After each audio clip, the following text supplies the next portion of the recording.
అనారోగ్యంతో బాధపడుతున్న జన సైనికుడికి అండగా నిలిచేందుకు Sana Satish Babu foundation, Harish charitable organisation ముందుకు వచ్చింది.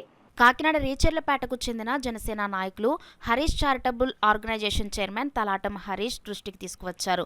తక్షణం జన సైనికుడు వైద్య ఖర్చులకు 15,000 రూపాయల ఆర్థిక సాయంను సానా Satish Babu foundation, Harish charitable organisation తరపున ట్రస్ట్ ప్రతినిధి వీరబాబు, భాస్కర్ రావు కుటుంబ సభ్యులకు అందజేశారు. ఈ సందర్భంగా రీచెర్లపేట జనసేన పార్టీ నాయకులు మాట్లాడుతూ, తాము కోరగానే ఆర్థిక సాయం అందించిన సానా సతీష్ బాబు, తలాటం హరీష్లకు కృతజ్ఞతలు తెలిపారు.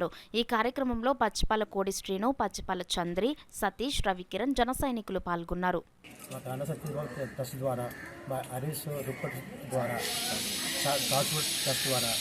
మా జన సైనికులకు ఒంట్లో బాగలేని కారణంగా నేను టెస్టులు కూడా చేయించి మాకెంతో మేలు చేసినందుకు ఇద్దరికీ ధన్యవాదాలు. ఈరోజు మందులు ఖర్చు కూడా ధన సహాయాన్ని కూడా మాకు అందించినందుకు మాకెంతో సహాయం చేస్తూ చాలా కాన్సెప్ట్